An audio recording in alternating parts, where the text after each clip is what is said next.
എല്ലാ സുഹൃത്തുക്കൾക്കും ലൈഫ് വിഷനിലേക്ക് ഒരിക്കൽ കൂടി സ്വാഗതം ചെയ്യുന്നു. ഞാൻ ജി.കെ. തുമ്പക്കാരൻ. അങ്ങനെ രണ്ട് സഹോദര രാജ്യങ്ങൾ തമ്മിൽ തല്ലിപ്പിരിഞ്ഞു എന്ന് തന്നെ നമുക്ക് അനുമാനിക്കാം.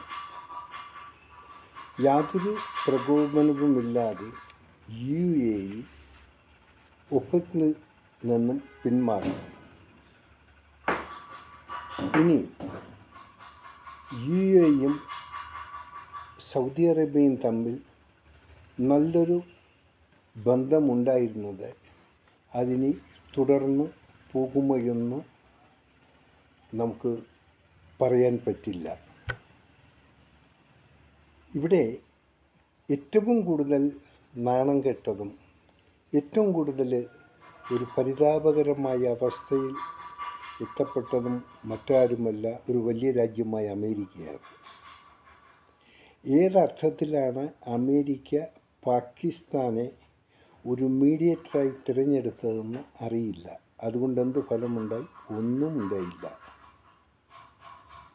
ഒരു അടിസ്ഥാനപരമായ ഒന്നിനും ഒരു തുടക്കം കുറിക്കാനോ ഒരു സന്ധിയിലെത്തിച്ചേരാനോ ഈ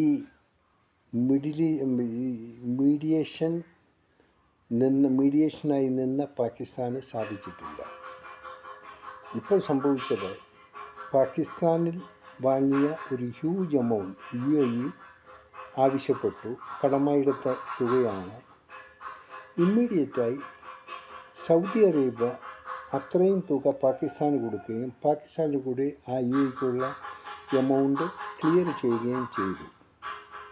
ഇതിനു പുറമെ ആയിരക്കണക്കിന് പട്ടാളക്കാരെയും ഫൈറ്റർ ജെറ്റുകളും ഇപ്പോൾ സൗദി അറേബ്യയിൽ വിന്യസിച്ചിരിക്കുകയാണ്. ഒരു പക്ഷേ നാളെ ഈ സൗകര്യങ്ങളെല്ലാം UAEക്ക് എതിരായി പ്രയോഗിച്ചുകൂടൊന്നുമില്ല. സംഭവിക്കാതിരിക്കട്ടെ. ഇനി ഇതിലേറ്റവും ബുദ്ധിമുട്ടുള്ളൊരു കാര്യം, UAEയിൽ വർക്ക് ചെയ്യുന്ന ഒത്തിരി പാവം പിടിച്ച പാകിസ്ഥാനികളുണ്ട്. അവരുടെ നില വളരെ പരുങ്ങലിലായിരിക്കും.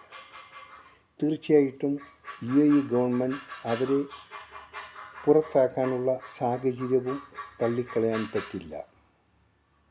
പാകിസ്ഥാനെ സംബന്ധിച്ച് ഒരു മുസ്ലിം രാഷ്ട്രം എന്ന പേരും പറഞ്ഞ് ലോകത്ത് കാണുന്ന എല്ലാ മുസ്ലിം രാജ്യങ്ങളുടെയും മുന്നിൽ പോയി ഭിക്ഷയയച്ച് അവിടെ നിന്ന് കളക്ട് ചെയ്യുന്ന ഹ്യൂജ് എമൗണ്ട് പകുതി തീവ്രവാദികൾക്ക് കൊടുക്കുകയും ബാക്കി തങ്ങളുടെ കീശയിലാക്കുകയും ചെയ്യുകയാണ് പാകിസ്ഥാൻ പട്ടാള മേധാവികളും അവിടുത്തെ രാഷ്ട്രീയക്കാരും ചെയ്യുന്നത്.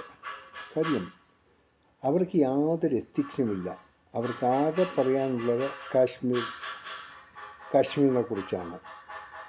ഇന്ത്യയിൽ മുസ്ലിങ്ങളെ പീഡിപ്പിക്കുന്നു, നമ്മൾ ഇസ്ലാമിസ്റ്റുകളാണ്, നമ്മൾ അവരെ രക്ഷപ്പെടുത്തണം, അതിന് ഞങ്ങളെ സഹായിക്കാൻ, ഈ ഒരു ഉഡായിപ്പ് സംവിധാനങ്ങൾ പറഞ്ഞ് ഭരിക്കുകയും ജീവിക്കുകയും ചെയ്യുന്ന ഒരു ഭരണ സംവിധാനവും ഒരു സൈനിക സംവിധാനവുമാണ് പാകിസ്ഥാനുള്ളത്. ഇപ്പോൾ സംഭവിക്കുന്നത്, ഏറ്റവും കൂടുതൽ UAE എടുത്ത ഈ തീരുമാനം കൂടുതൽ ഞെട്ടിച്ചത് ശരിക്കും ഈ ഒപെക്കിൽ ഉള്ള രാജ്യങ്ങളെയാണ്. സൗദി അറേബ്യ എപ്പോഴും ഒരു വലിയ സ്ഥാനത്താണ്. കാരണം മക്ക മദീന എന്നുള്ള ഈ ഹോളി മാസ്കൊക്കെ ഉള്ളത് അവിടെയാണ്. എല്ലാ മുസ്ലിം രാഷ്ട്രങ്ങളും സൗദി അറേബ്യ ഒരു മദർ രാജ്യമായി ആണ് കാണപ്പെട്ടിരുന്നത്. എന്നാൽ ആ സ്ഥാനത്തിൻ്റെ വില ചിലപ്പോൾ സൗദി അറേബ്യ മറന്നുപോകാറുണ്ട്, അവഗണിക്കപ്പെടാറുണ്ട്. അതിൻ്റെ ഏറ്റവും വലിയ തെളിവാണ്, ഏറ്റവും കൂടുതൽ സുഹൃത്ത് ബന്ധം സ്ഥാപിച്ചിരുന്ന ഒരു സഹോദര രാജ്യമായ UAE ഈ ഒപെക് കൂട്ടായ്മയിൽ നിന്നും പിന്മാറിയത്. ഇനി UAEക്ക് അവർക്കും അവരുടെ സുരക്ഷിതത്വം നിലനിർത്തേണ്ട ആവശ്യമാണ്. ഇതിന് ഇന്ത്യ വലിയൊരു പങ്ക് വഹിക്കേണ്ട സാഹചര്യം വന്നേക്കാം. കാരണം UAEയും ഇന്ത്യയും നല്ല ബന്ധത്തിലാണ്.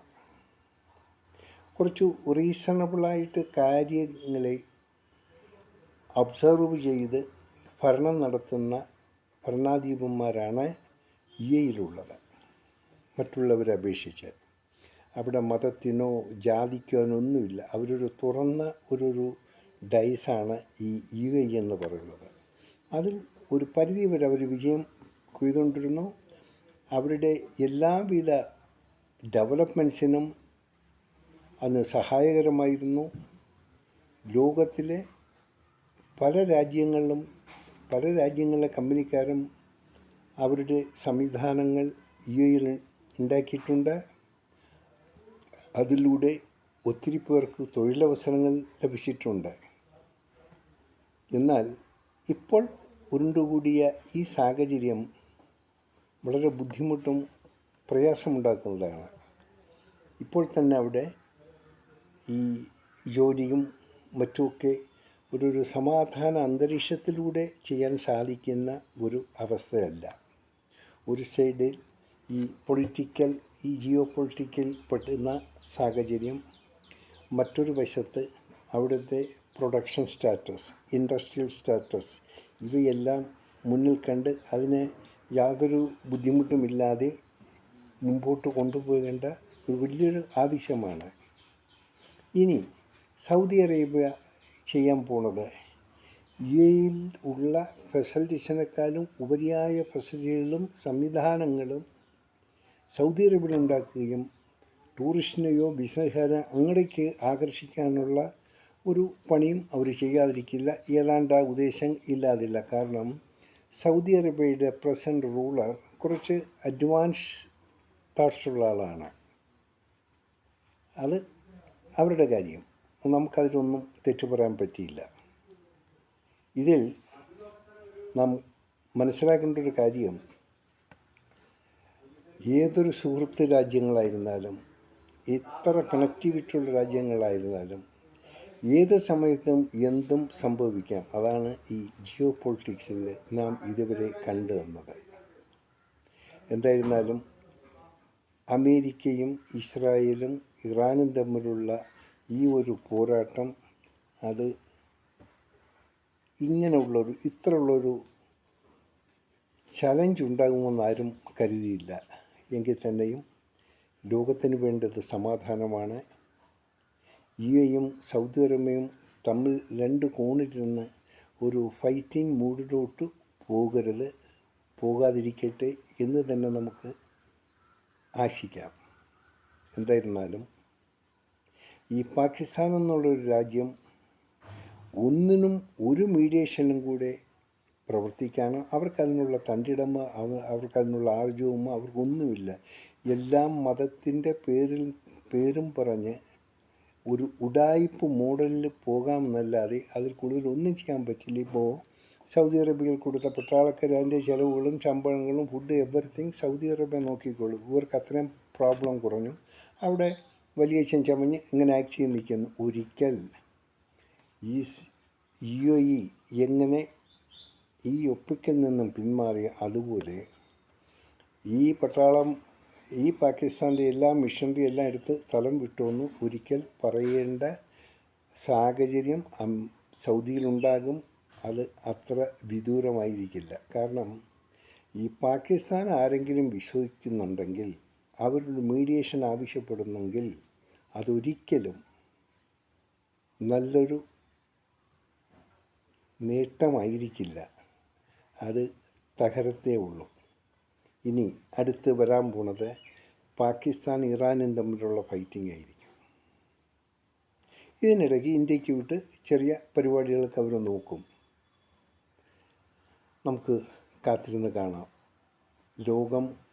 ലോകത്തിന് വേണ്ടത് സമാധാനമാണ്.